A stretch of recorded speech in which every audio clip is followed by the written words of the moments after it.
Hello, everyone, and welcome to the podcast, Breaking the Silence Hope, Healing, and Mental Health.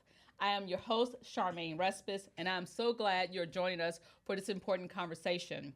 Since this is Mental Health Awareness Month, today we're taking time to talk openly and honestly about mental health, what it is, how it impacts individuals and families, and most importantly, how we can support healing and wellness in our communities. Mental health is something that affects all of us in one way or another, whether personally or through someone we love. And the more we talk about it, the more we help remove shame, stigma, and silence surrounding it. Today, I'm joined by our very special guest, Corey Riley, who is a licensed therapist specializing in helping individuals and families navigate anxiety, trauma, grief, relationship challenges, emotional regulation, and life transitions through practical, compassionate, and nervous system informed approaches. So, thank you so much, Corey, for joining us today. How are you? Thank you for having me. I am Absolutely. doing well today. It's a day that is rolling along and many surprises continue to happen. I'm Yes. excited to get this conversation going, though, about mental wellness. Awesome, awesome. Well, it's so great to have you here. I am honored that you accepted my invitation and that we get to talk about mental health, something that's near and dear to both of our hearts. And so we can definitely talk openly about it and hope, to help someone that's listening today. Yeah. And so, but before we dive into to today's conversation, I'd love for our listeners to learn a little bit more about you. And can you share what inspired you to become a therapist and advocate for mental health? Sure. A little bit about me. I am the owner and founder of Journey to Grace Counseling in Louisville, where I lead a team of amazing clinicians. We specialize in helping our community with a variety of different therapy modalities. And so we work with children, families. I'm a certified play therapist, trauma informed therapist. We also specialize in Christian faith based therapy as well. And Awesome. so my practice is also a learning practice. And so we Okay. partner with universities in North Texas area to train the next level of clinicians so that they are culture informed, trauma informed, and they know how to meet the people where they are. And so Amen. that's what I do day to day with in person and telehealth sessions. But what drove me into becoming a therapist started many decades ago. Yes. And Please so, explain. yeah, as a little girl, I was able to see what mental wellness really looks like in a front row seat within my own family. I was able to see when it's taken care of well and when it's not. Okay. My mother was diagnosed with bipolar disorder in her teenage years. Wow. And then, so throughout my youth, my mom's mental wellness was the main high and low that I was able to see her battling the lows of depression that really led her to be in the bed and be sad for days and weeks at a time and then often hospitalized. But then on the other end of that was the manic episodes where she had lots of energy and it felt like Supermom during that season where we were doing lots of creative things and on the go and all of that. And so I grew up in a two-parent household, both parents very involved in me and my siblings' life, but we had this extra part of our lives, which was their mental health. And then once I got to high school, my dad's mental health became the next big challenge, right? When my mom's really started to stable out. Okay. And a lot was happening then. Okay. 9/11 had happened. Wow. And literally, when the planes hit the towers, something changed for my dad. And so my dad is blind. He started losing his sight in his youth when he was an adolescent. But by the time I was in elementary school, he was diagnosed as legally blind. And so he was only able to see shapes. He described it as looking at a TV with the cable going out. You could see outlines. Wow. And so his world became really threatened by what was happening outside and not being able to see it, being the man of the household, and he had a psych break. And so at that time, he was diagnosed with paranoid schizophrenia and was hospitalized as well.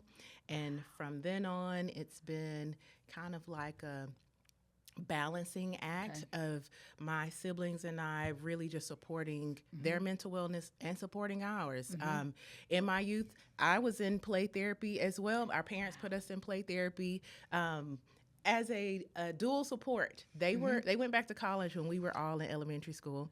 My mom went to become a social worker and my dad a vocational counselor to help blind people. Interesting. And as a extra credit for their work, they volunteered their 4 children to be in play therapy, to be observed. And we reaped the benefits. Didn't realize it until I became a play therapist that, wait, I've been in here before. I've done this. But it's given me the empathy, the experience, because I've been on every side of the therapy couch. I've been the child client. I've been the adult client because I'm a therapist in therapy now. Okay. And I've also been the supportive family member, making the decisions that my loved one needs to be admitted into a behavioral hospital or a psychiatric hospital. I've been with my parents as part of their, supports, getting them what they need. Wow. And I've been the clinician. Wow. So, yeah. Well, I really appreciate you sharing that information, and it's become a full circle for you because not only as someone who experienced or witnessed parents that went through mental illness and depression, but now here you are today, providing that service to families and individuals. Yeah. But because the experience that you had personally, you can show that side of compassion, empathy, and kind of understand what people are going through and relate to what they're experiencing rather than just being a clinician and being kind of disconnected, from the individual. So to be able to relate to the individuals, I think make it more impactful that you can actually share, experience, tools, and resources that will help them be successful or navigate, their mental illness and also being mentally aware. And so, again, thank you so much for joining. Yeah. And so since this is Mental Health Awareness Month, let's start here. Can you share a little bit about Mental Health Awareness Month and where it began and why these conversations are still so important today? Definitely. Because when I think about it, it was something I'm sure that's been around, and then all of a sudden it's like it's Mental Health Awareness Month in May, and you're like, where did that come from? It's like, was it always here, or is it something new? So can you kind of share about why it's so important today and why we're talking about it more? Yeah. So Mental Health Awareness Month was actually set in place back in 1949. Wow. And so it's been here long before I was a speck in my parents' eye, as they say in East Texas.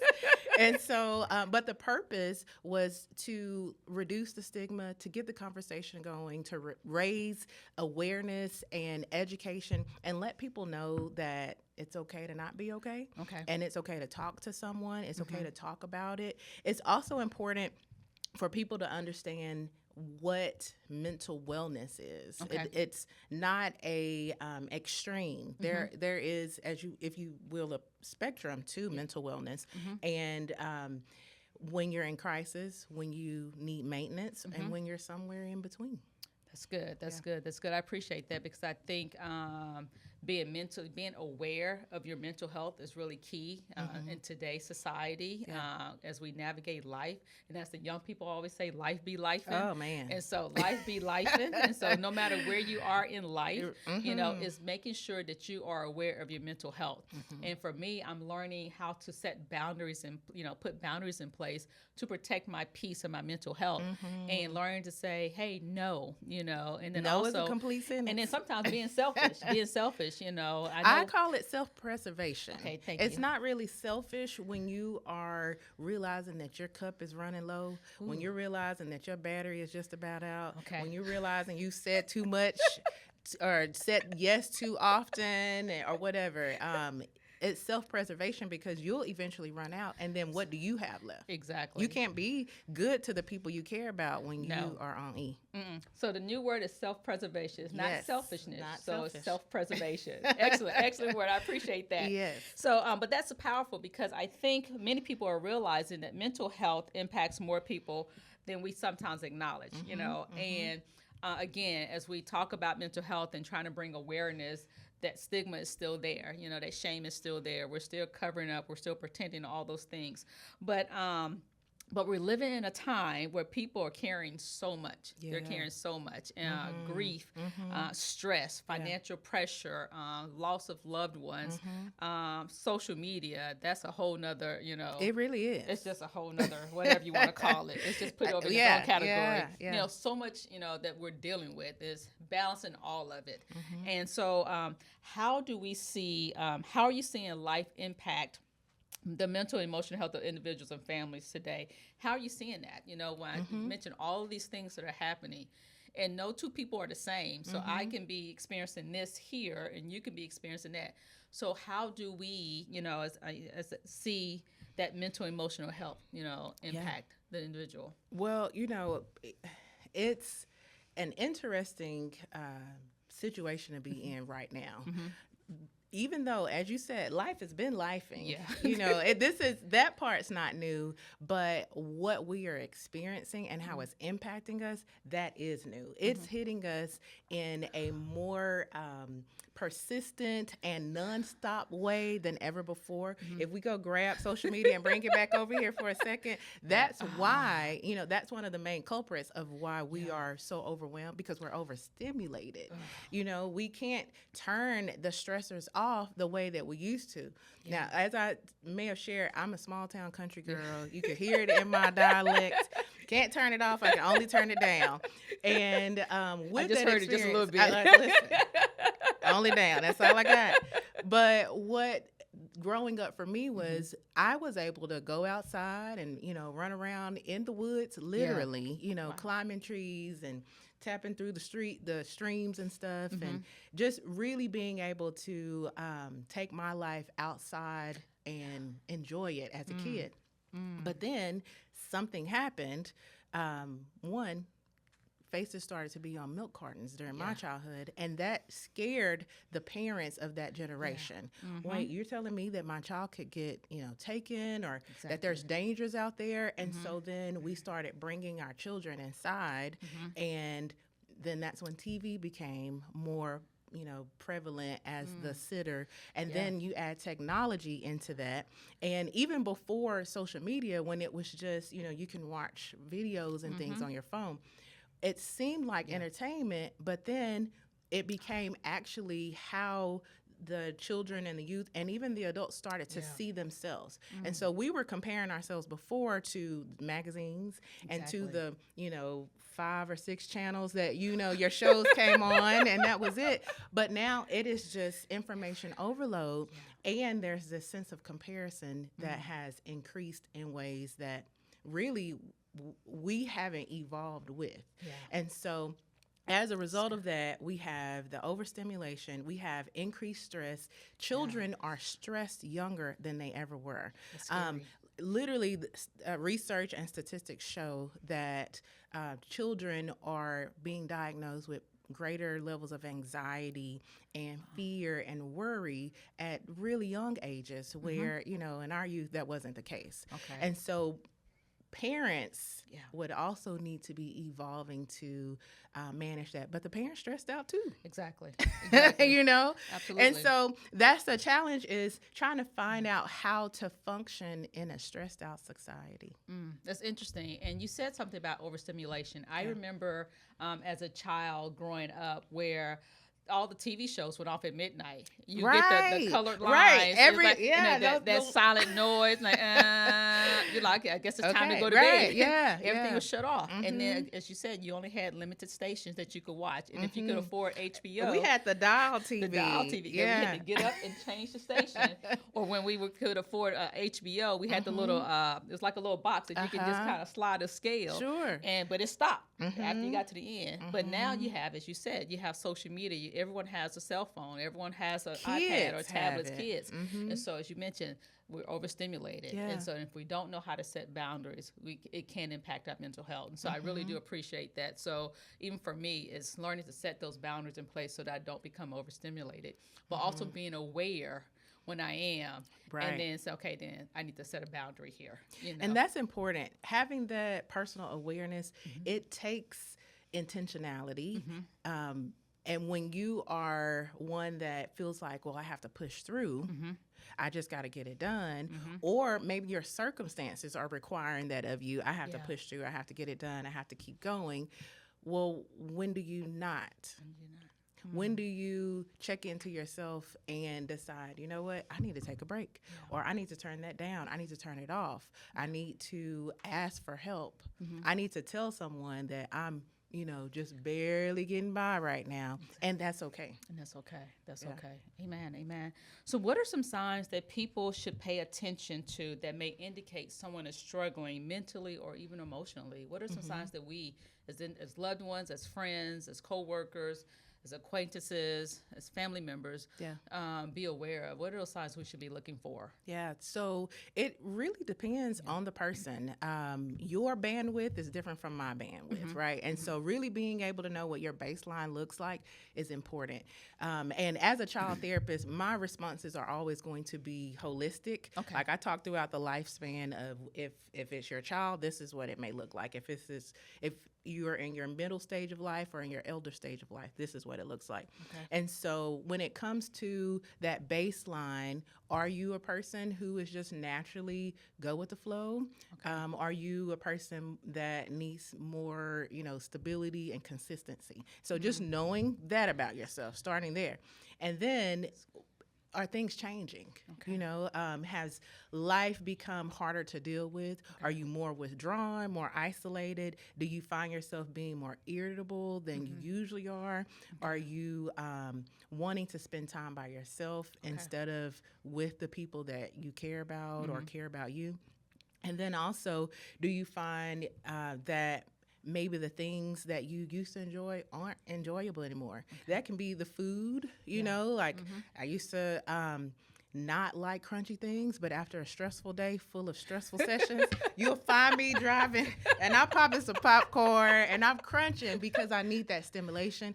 And sometimes I have to slow down and say, oh, girl, you're stressed out, and so let me turn down the music and ride in some silence because I've been listening to others all day and I just need to listen to nothing. That's good. Or especially when I was a teacher, I had been touched all day by these little people, and then I got little people at home that's going to need me too. So sanitizer. Right. And I have a husband who I love who also needs me. And so at that time, I was like, okay, I need to know what normal Corey looks like. Okay. And then when I am veering away from that for too long. Now, a day or a few days, that's normal. But if you find yourself in a pattern where you're not yourself or the people in your life are starting to tell you things are different, you're not as motivated as you used to be, or your joy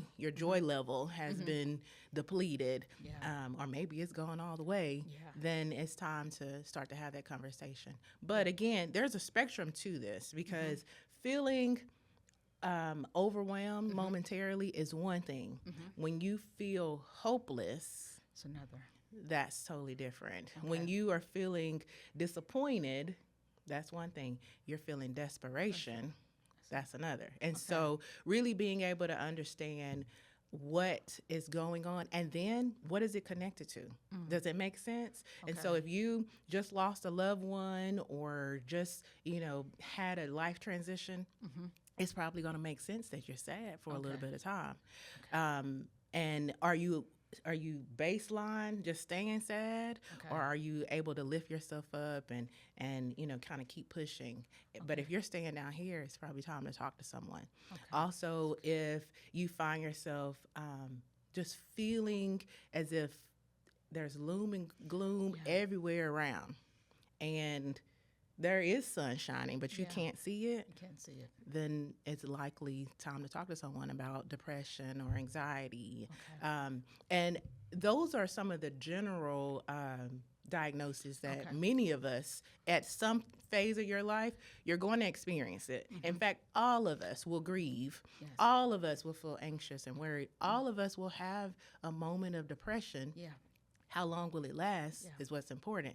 But then on the other side of that, especially in some cultures and communities, you might hear the discussion, oh, that's just crazy Joe. Yeah. He act like that. That's just who he is. Or well, she just always has been that way. She's just always hard to talk to or difficult or whatever. And the conversation though needs to happen. Could that be more? If they don't keep a job and can't manage relationships, or people are always unsettled around them, that could be borderline personality disorder. Exactly. That could be, a multitude of different things. And it's okay for us to label it that, because when you can name it, you can tame it. Exactly. Yeah. I appreciate that. And you said something earlier about the norm. And I think, again, goes back to being aware of who you are as an individual, so that when, life's ebbs and flows happen, loss of loved ones, financial pressure, loss of job, any of the things, that you can, if you know who you are, and then something happens and you begin to see, your personality, your character kind of begin to fluctuate, then you can recognize, you should be aware and recognize, okay, this is not the normal Charmaine. Right. This is not the normal Corey. Okay, what happened, or what recently happened, that I can identify or associate this grief to this, or this depression to that. So I think it's having a healthy understanding of who you are as a normal person. Right. I remember when the pandemic happened in 2020. Now, I am I say an avid drinker of lattes at Starbucks. Okay. Others would say I'm an addict. No judgment here. Others would say that I'm an addict. But I remember when the pandemic happened. Now, I'm naturally an introvert, but when the pandemic happened, I was forced to be in the home. And the only way I could get out, when they kind of started slowly opening some places, my outing was Starbucks. So I went from like a couple of days a week to Starbucks to almost every day. Yeah. To every day. And I never stopped. And so 6 years later, they know me by name. No judgment here. No judgment. But they know me by name. Instead of cheers, everybody knows your name. Exactly. Everybody knows my name. Gotcha. And so literally, but it was something to help me cope. Yeah. It was something to help me cope. It was like, okay, I can't control what's going on in the world today, but the one thing I can control is my emotions, my mental health. And the way I can do that, the one tool that I had was to get out and just simply drive to Starbucks. And I could interact with few people, even if it was just through drive-through for a few seconds. And so, but it helped me a lot. And I just kept it up. Yeah. And so, but I do appreciate you is understanding who you are as an individual, so that when things happen in your life, you can identify or associate, hey, this happened, so this is why I may be feeling this way. Right. But it's not until, okay, it's weeks later and I'm still that, hey, I need to probably get some help. Well, and, you don't have to wait until a crisis to get support. Okay. I love to call it mental health hygiene. You can't find this anywhere in any, formal documentation. It's a Coreyism. Okay. And we'll but mental health hygiene is just as important as dental hygiene, and take care of your heart and, the rest of your body. And so if you are wanting to be your best self, it's okay to go ahead and get that part of your life supported as well. You don't wait until your tooth is ready to fall out to go to the dentist. True. And so it's okay to go ahead and talk to someone, because you get an unbiased opinion. Yes. You get science-based support. Yes. You can also set your goals. There's many reasons to go to therapy outside of, I feel like I'm losing my mind, or people are telling me something's wrong. Go ahead then. But not to diminish the fact that if you have those acute experiences where all of a sudden you're hearing and seeing things that aren't there, or you are lashing out at your family, or going and isolating, and in the child realm, that could look like also just being really aggressive. A little kid that's constantly hitting, constantly fighting, constantly combative. That's also, parents may say, well, that's just, who Timmy is, or that's who Cheyenne is. Yeah. But how is it in context of their social group? Is it age appropriate? Is it socially appropriate?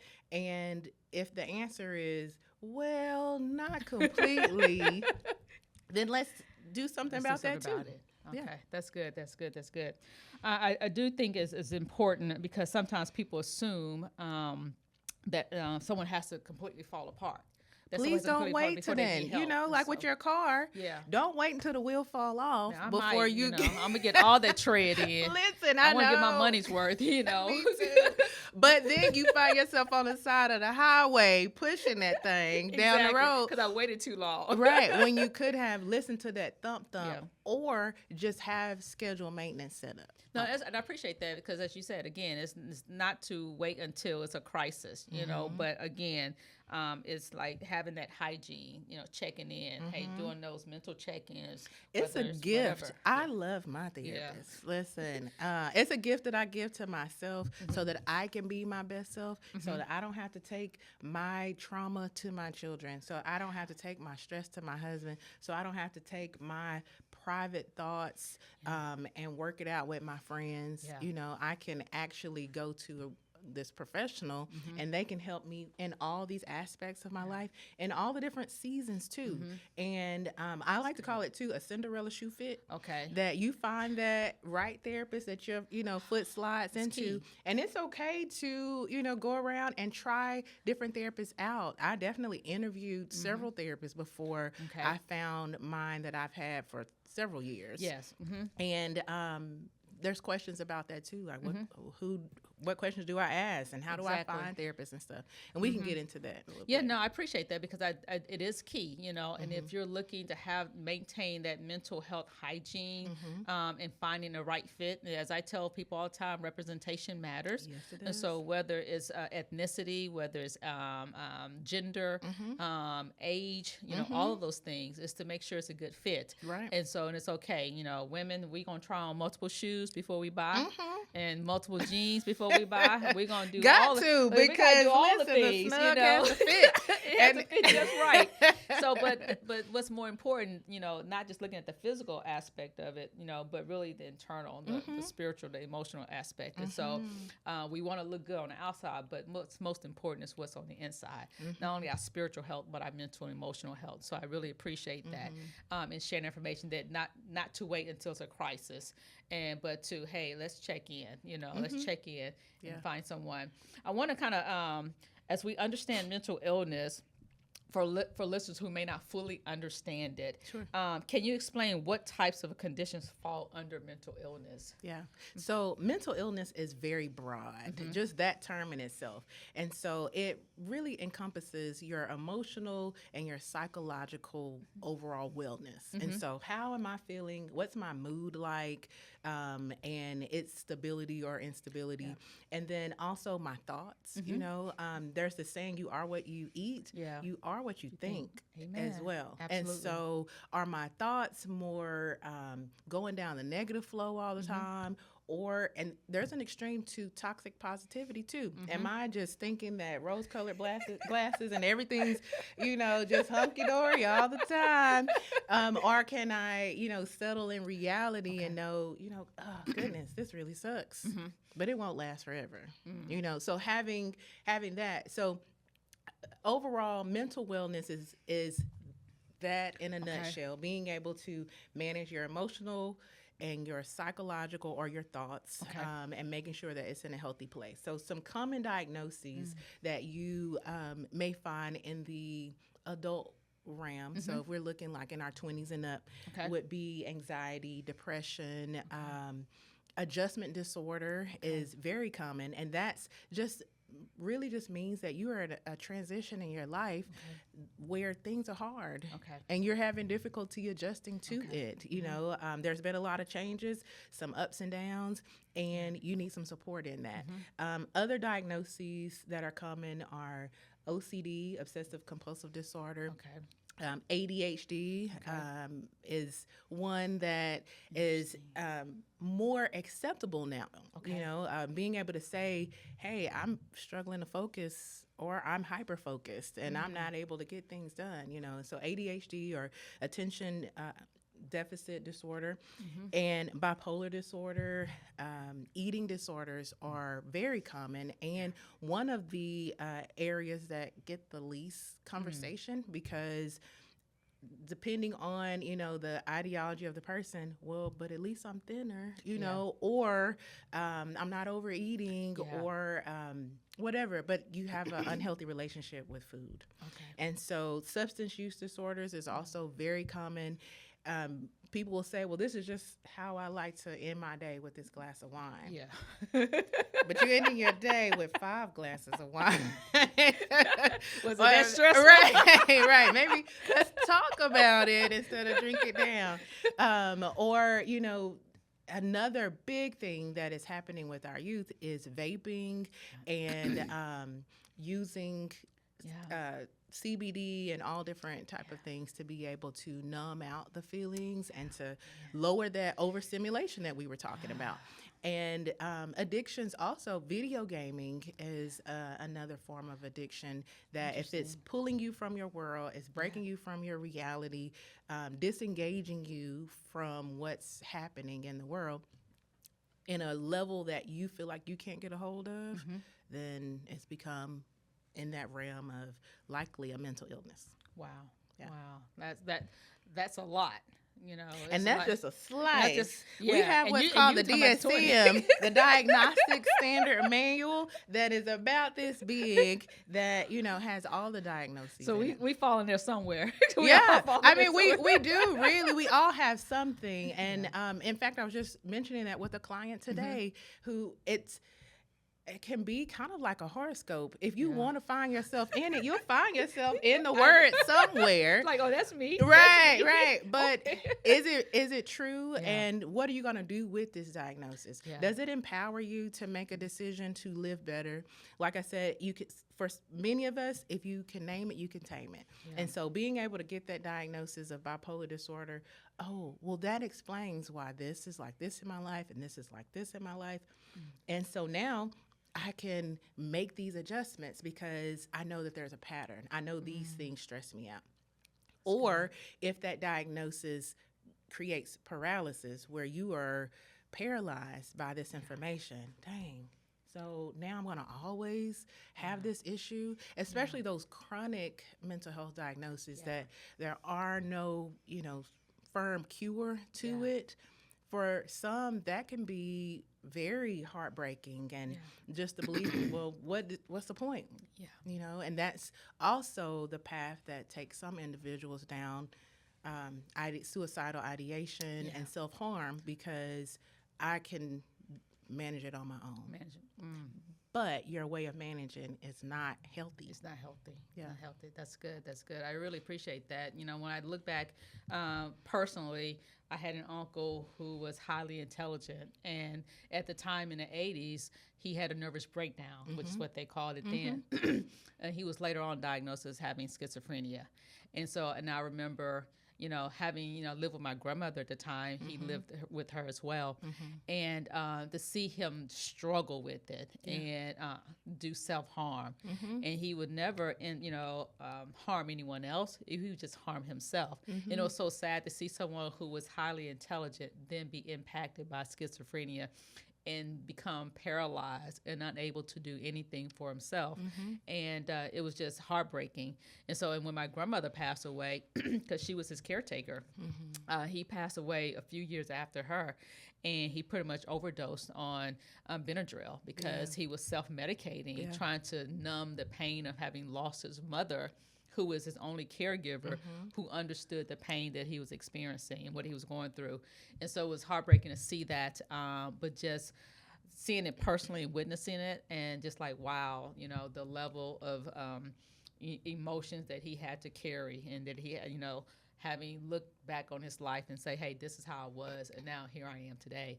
And not knowing, because it was new. It was not something that we were familiar with. We're like, what's going on? Right. He had a nervous breakdown. Well, what caused it? He was in college and he was doing well, and all of a sudden this happened. That's often the case. Yes. Just having the conversation with my dad last night, he is currently in his own battle with schizophrenia right now, and it is finding himself in a crisis. Okay. And so my family, we're rallying around him to get him the care that he needs. And in a conversation that he had with my mom, she shared that he said, my parents, they've known each other since youth, small town love, and they started liking each other in middle school and have been married over 43 years, but have been in relationship right at close to 60 years. And so they've known each other, grown up together. And my dad has even said, throughout his youth, he felt as if life was normal. However, there were lots of layers of trauma there. Okay. There were a lot of hard experiences that, just became another rock in his backpack that he carried around. Yeah. And after a while, that backpack gets heavy. Exactly. And the just right combination of stress is what really can create those psych breaks. But what stresses me may not be what stresses you. Yeah. And that's where, the conversation really gets important. And so like for your uncle, everything was going well, but I'm sure there were some rocks getting in there. Absolutely. I appreciate that analogy that you use about, the rocks being added to the backpack, and the heavier it became, the more you're carrying. If you're not addressing those rocks being placed in your backpack, then it becomes even heavier over time, emotionally and mentally. Yeah. And so, but what's the difference between everyday stress and when someone may actually need professional support? Yeah. So it goes to, are these symptoms persistent? Am I feeling this way all the time?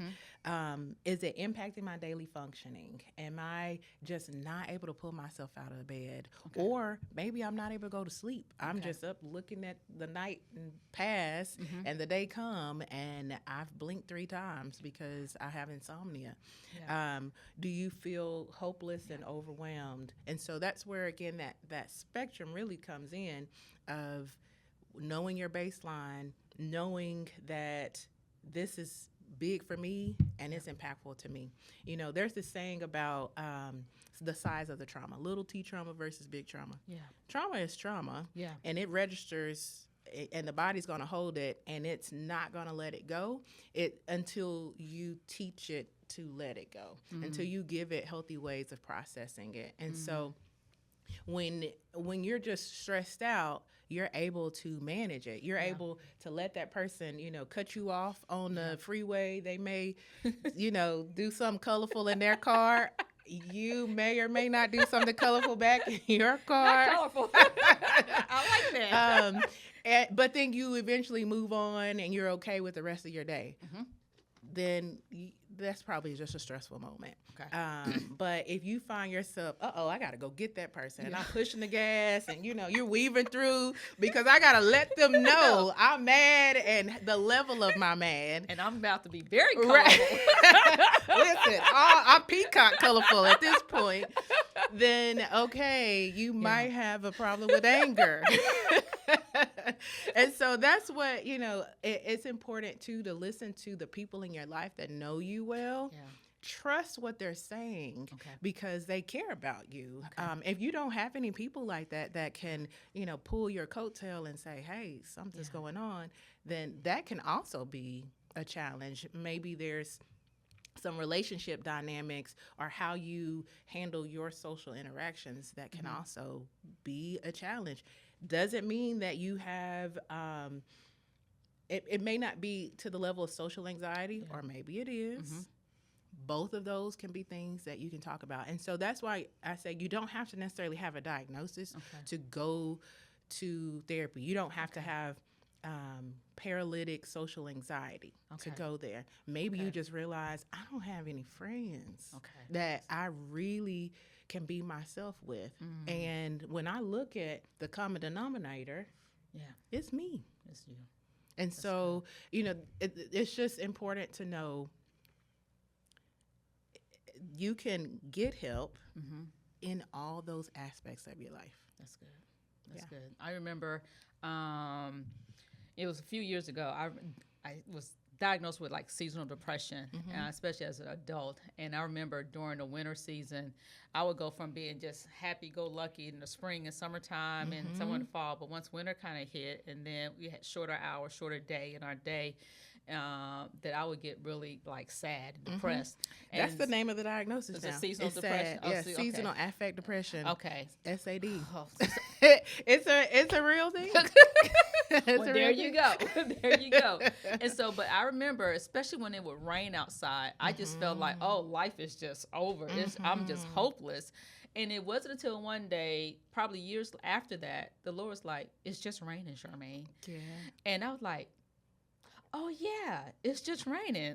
Life isn't that difficult, but I had to make some decisions for myself in order to be healthy, even during the wintertime, that it's like, okay, Charmaine, how come you transition from this happy-go-lucky person to all of a sudden this sad person? Yeah. And what are you going to do about it?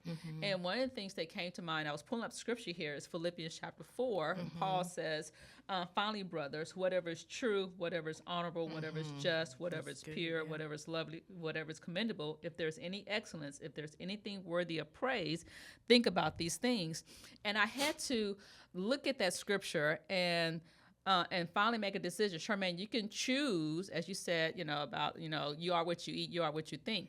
I had to choose. I can think and believe what God's word says about who I am and his word, or I can choose to believe what the devil or the enemy is trying to tell me about my life and the circumstances going on. And then I will find myself, you can be sad and depressed, or you can be this person that's filled with joy that, yes, stress happens, life happens, but you still have a sense of peace. And I had to make that decision. And that was this is the one passage that just helped me say, okay, let's get it together. What tools are you going to use to help you move forward? Yeah. Yes, it's okay, it's winter. Okay. Yes, it's raining outside. Okay, it's raining. There's some resiliency to that. Okay. And that's what really makes the difference. If you find yourself being able to, have some logic in the moment, and that pushes you towards being resilient and knowing, okay, I can handle this.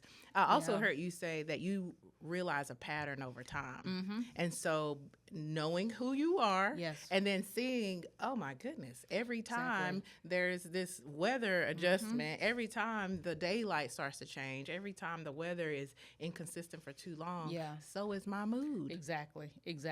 And that's why I go to Starbucks. Well, we're gonna talk about replacing that with other things. I skipped Monday. Yay! That's I went good. Yesterday and the day before and today, but I skipped one day. And so you know what? That the feeling that you get when you get that thing.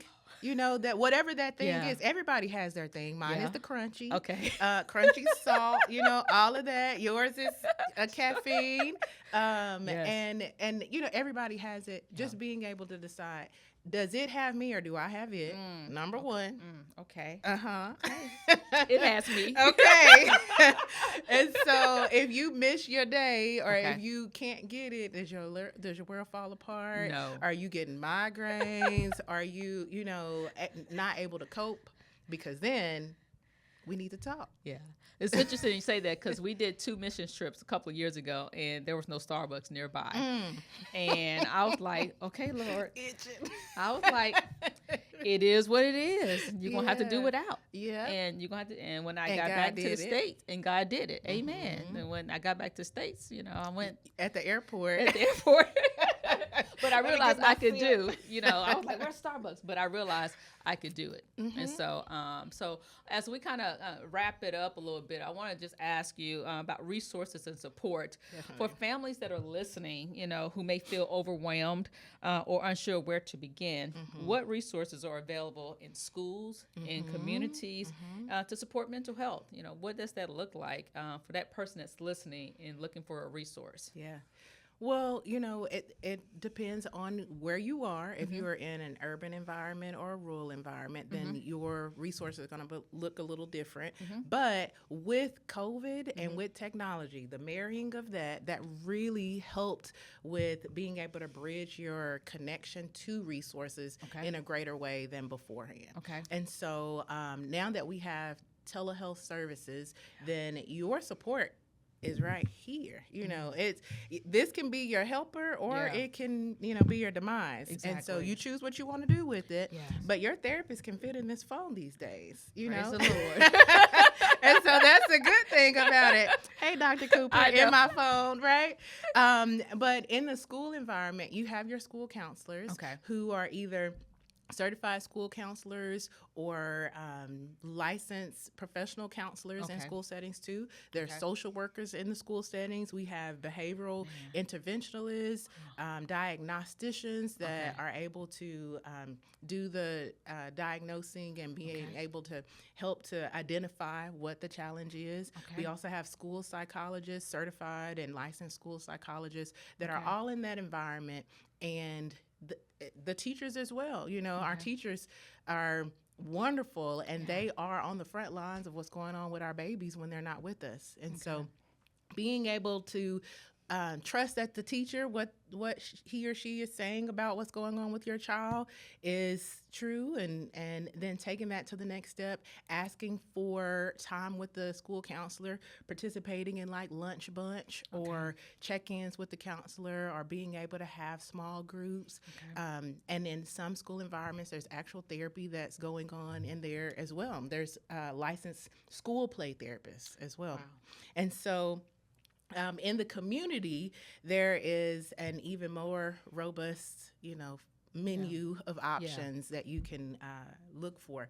And so there's plenty of counseling centers, both private and community counseling centers. And so a private practice is like what I own or what I have in Louisville, and there's a group of clinicians there. A community resource center may be either like a behavioral hospital or a behavioral clinic that has licensed professionals that are there as well, that you can go for the different levels of therapy. And so what those different levels look like is just a general office visit with a general licensed professional to have regular scheduled or maintenance therapy. The next level above that would be a IOP or intensive outpatient support. And so that can look like going to therapy 3 to 5 days a week for a few hours at a time, doing group therapy and individual. The next level above IOP would be a PHP, partial hospitalization program. And so that still is throughout the week for a longer duration. So you might be in therapy 3 to 5 days a week, 8 hours a day, and then home on the weekends and home in the evening. And then the next level above that is going to be inpatient, where you are staying for days or weeks to get the higher level of care. So they're able to monitor medication management, individual therapy, and that holistic care. Because one of the things that's most important, it's not just here.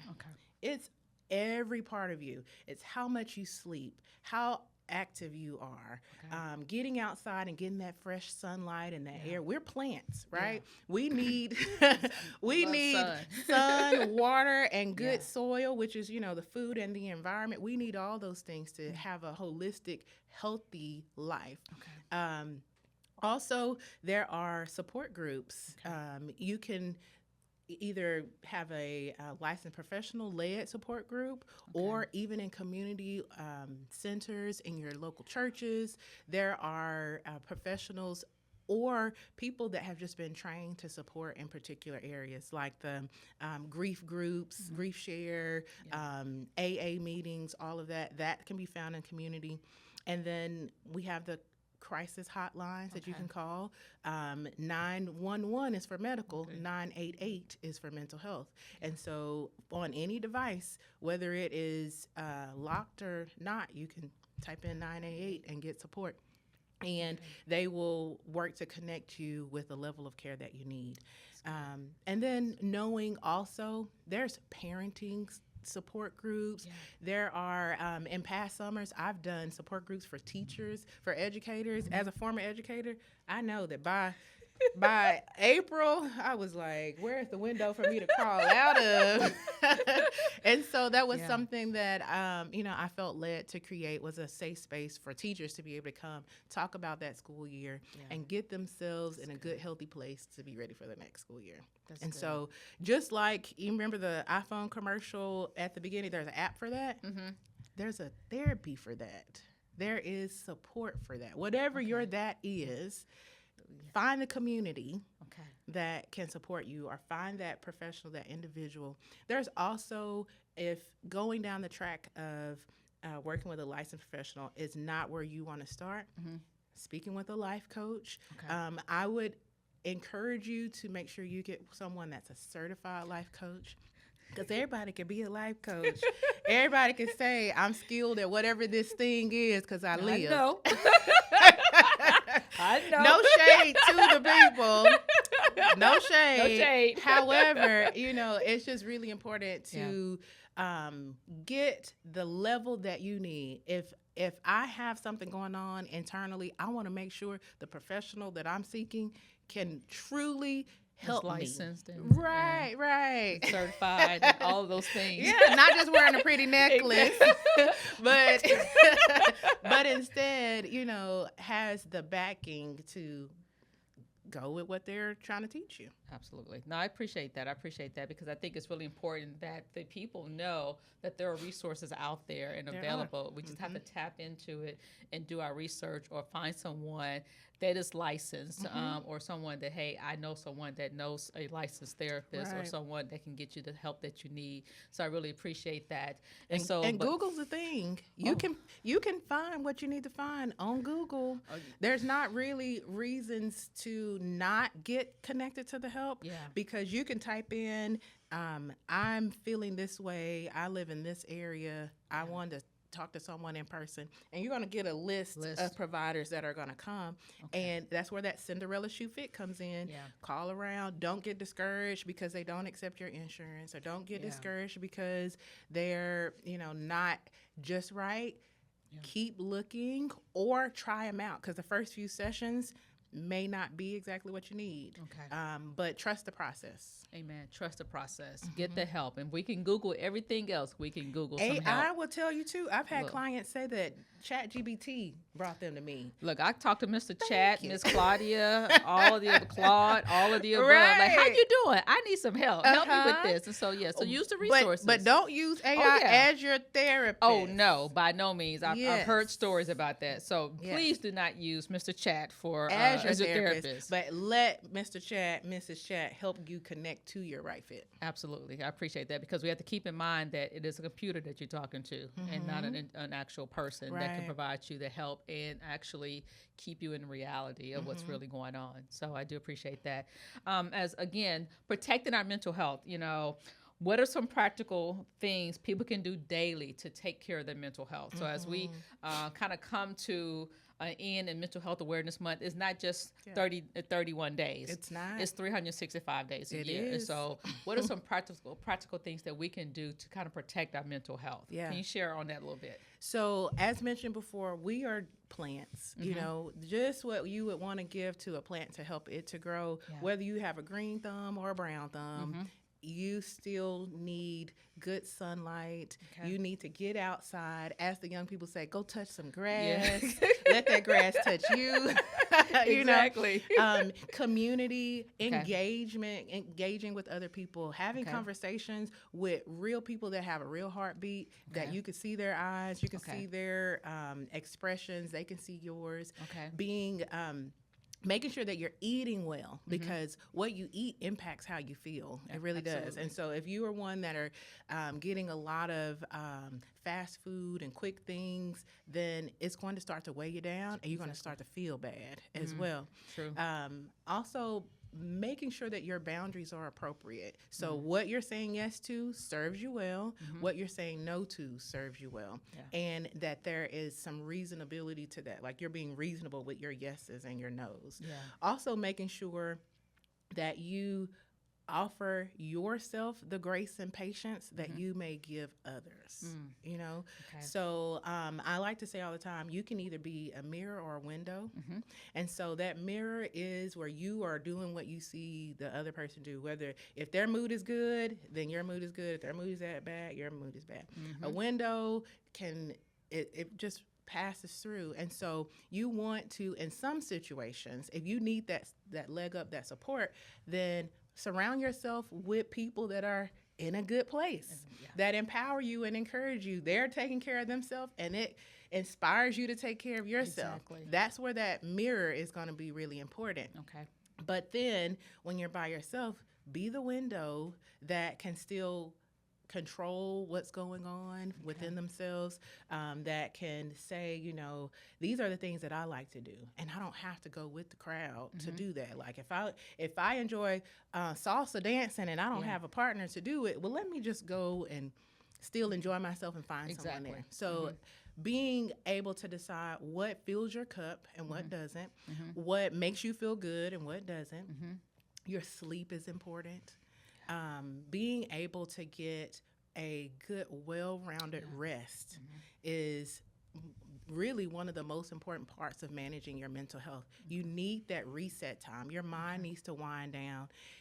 It's helpful to dream, but if you notice that your dreams are causing anxiety or stress, that is also a tap on the shoulder that something may be going on in your life, both spiritually and in the physical world as well. That's also making sure that your relationships are healthy, that they are pouring into you, that they're reciprocal, and so that it's not just a one-sided over here. Now, it's not always going to be 50-50. Exactly. Relationships should be 100-100, and that 100 is what you have to give in that moment. So my 100 may be a little bit lower than your 100, but I'm giving it as much as I can, you know, based on the circumstances. Also, making sure that you are taking the breaks that you need, going on a vacation, living the life instead of living to work. You know, if making adjustments here and there where you can, so that you can balance out your joy moments. And then also reduce overstimulation. Turn it off. Turn it off. Be quiet. Be silent with yourself. Take a nice shower, a nice bath, or call some people instead of doing this to get your social interaction. Hey, what's up? You know, or let's meet at this place. Let's go out. Let's go and kick the ball around, whatever that is. Especially, again, where I say I talk throughout the lifespan, especially for our kids and our youth, they need to get outside. They need to interact. These pseudo relationships are not relationships. No, by no means. The followers that you have, it's just a number. But you feel alone when you know, are in a room full of people because you don't really know anybody. Absolutely. I remember I was at an event and someone spoke to me like, "Hi, Charmaine, how are you?" And I looked at them. I was like, Do I know you? Was that me that time? No. And I'm like, "Do I know you?" And they were like, "We're Facebook friends." I'm like, "Oh, okay. I don't really know you." That's a pseudo friendship, you know? Pseudo friendship. If it's real in here, and in some ways, sure, there is some connection, but there's a barrier in between us. Can we meet up and have a full conversation? Can we engage? Can we have that, you know, reciprocal support? Exactly. That's good. That's good. No, I appreciate that. Again, the practical ways that we can just take care of ourselves and take care of our mental health. And so I know our listeners are listening to us about value and faith and spiritual wellness, and how do faith, community, prayer, boundaries, and rest contribute to emotional and mental wellness? How does all of that kind of connect with each other? Well, faith creates the hope and the grounding. And so faith is that foundation as well. So just knowing who you are when nothing's going on, you can lean on your faith for that as well. God knows you and loves you beyond anything that anyone else can say. And so if you are putting your identity in what the world says, just prepare to be disappointed. Prepare to be upset. Oh, absolutely. And so if you, though, can put your identity in the Creator who created you, if you can know that you are beautifully and wonderfully made, if you know that you are more than a conqueror, if you know that Holy Spirit lives in you, and then you can speak with authority to those things that are trying to weigh you down, you walk a little bit different. Amen. You have a a different feel to yourself, and you can say to that storm, you have expectations that you're not going to be here long. Exactly. You don't get to dictate these things. Even though life is going to life, my God is going to God. Exactly. And I can lay my hat on that, right? And so faith in itself is the hand to walk in, you know, in those hard times, in those easy times. And you can trust that Jesus will carry you when, you know, you look around and nobody's around. And so faith is the starting point. God has also put tools into the earth that can be used as resources to take you to the next step. And so for many of us, we need to hear a voice that is human and that we can talk back and forth at times, and God can give discernment to that professional clinician. That's what Christian-based therapy is still integrating your faith into what your therapy goals are. You know, being able to talk about how the hard times are impacting your faith in a place that's not judgmental, and then know that you're not going to see your clinician sitting on the pew next to you either. And so it gives that extra layer of confidentiality as well, and safety, to trust that, you know, I'm not alone either way. I'm not alone because God is with me, and I'm not alone because I can speak to someone here in earth about it too. Yeah, and again, you know, as we talk about the faith element in mental health, is to know that your faith is not somehow less than because you're seeking help. And I think for many years, I think believers, particularly believers, thought that, hey, I don't trust God enough, or because I'm having mental illness or crisis or something, or that I don't believe enough, you know. So that was always like, well, you don't believe in God enough. You're not praying enough. But why do we think that just with our mental wellness? Because if, you know, that hangnail get too bad in your toe and you can't put that shoe on, you going to go see that podiatrist about it. You know, like there's all these different things about us that when it goes astray from, you know, that level of comfort, then we'll go and try to get that done. Exactly. We need to do the same thing for us in our mental wellness, and know that it takes courage and it takes strength to say, I need help. I need help.